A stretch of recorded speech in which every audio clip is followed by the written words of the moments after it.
Friday Fortnite tournaments. But as things kind of progressed, I mean, there were some insane matches going on. So Baldy and Drama winning this, past tournament, it doesn't go to show that that was kind of like the junior to now this one.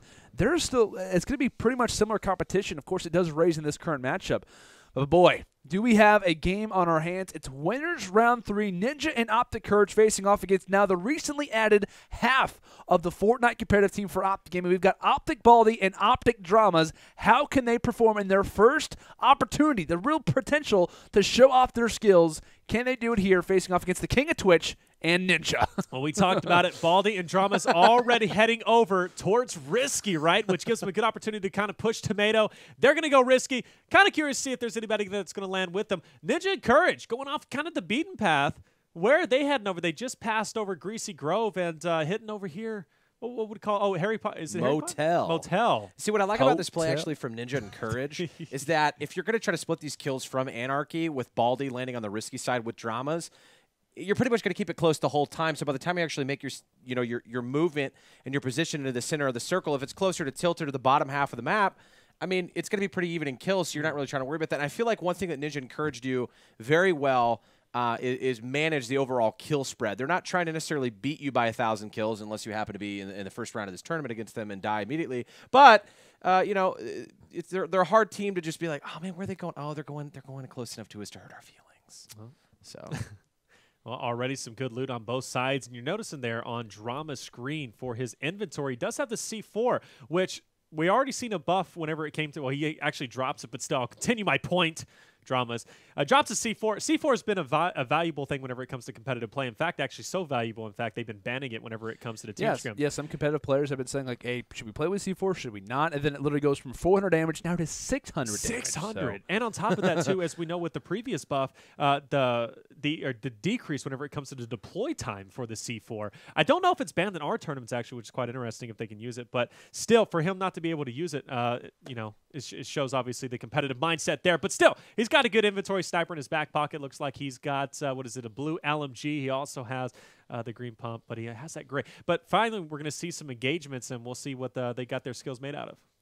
And like I said, when it comes down to the landing zone, at least for Baldy and Dramas, this is exactly the same play that they were making in our Saturday Fortnite. And why change the strategy, right, when it's been working for you every single time? Of course, going from the just kind of outside of risky reels type of situation. And once they kind of get kitted up, they kind of allow the first few engagements to kind of take place, and then they start to make their rushes. So, of course, take a look at the top right screen right now for Baldy, trying to back up, trying to kind of reinitialize his fight, as he does have that revolver in his back pocket. But the LMG is what's really going to spray down these walls, trying to help out his teammate Dramas on the opposite end, as they're currently finding themselves in a team fight. We'll see if they can escape out of it, as kind of transferring in now to the opposite end. We'll see if they can try to make one of these kills go through in their favor. Base has been dropped, and here comes the spray down with the LMG, which kind of was made typical and made a more prevalent play from the guy they're facing off against in Ninja. Yeah, and see, this is one of the things that I talked about whenever it comes to taking the play to your opponents. Finally, we're seeing Baldy push forward, but for the longest time, we saw a long-range fight. And I know you noticed that, Legion. So that's something they're going to have to improve on in the future. You're watching Ninja and Courage. Courage just had a player push him, and of course, he pushes up. He gets a kill. Look at Ninja's play, though, style. Of course, he's going to have this long-range engagement, but he's seeing the opponents pushing up. I wouldn't be surprised if we see Ninja push forward. And this is something that the top-level players are going to do, that they're going to have to adjust to. It's that duo aggressiveness. And you saw in that gunfight, Baldy and Dramas, Dramas was sitting back, like you were mentioning earlier, with that AR, just getting those pop shots. In that specific situation, it was advantageous. It's also the beginning of the match, right? So not 4 shotguns for each person's inventory by the time you make it to that final circle. So a lot of the times, if you are in that situation where you're playing back a little more defensively, you're like, hey, is everything okay in there? Oh, yeah, they just quad shotgunned you, so now you're down. They're going to BM you, and now I have to try to make my way to get some cleanup kills. So it can work for you. And then, of course, I think you get later in the games, it gets a little bit more difficult to justify that decision as a defensive player. But, of course, they are winning now 4-2, I believe. Is it? Nope, tied. All tied. All tied up. Counting's hard. I tell you what. I'm telling you, I feel the pain, man. I'm with you right there whenever it comes to the counting. Math hard. Quick maths doesn't work. But Tomato Town is one of the pushes they like to do. They go over to Risky, and then they push through Tomato. I don't know if anybody's going to be home at this point, but this is something that we've seen them do over and over again. And in fact, they don't like to change up the strategy. Like Landon said, this is what they continue to do, and it's been working for them. And this is also kind of speaking on the strategy talk as well.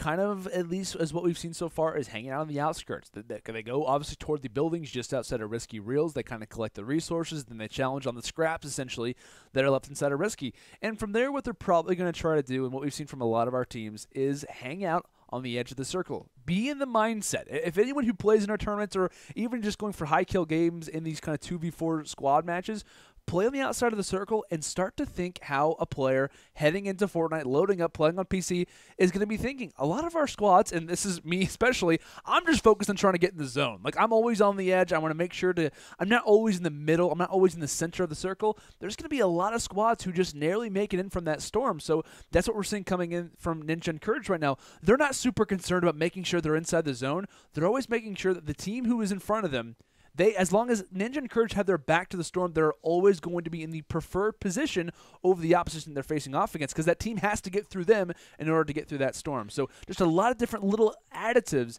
that kind of really come into these matches as far as strategies, making sure that you have zone control, making always sure that the enemy has the less favorable position. I mean, and remembering that they are playing. Oh, poor guy. Sneaks up on a guy. That's got to be one of my favorite things that we've seen from the tournament so far. It just kept going, too. Lands on two of them, though. But, of course, now he's getting into an engagement here with a full squad. It looks like the other guy just ditched the shopping cart.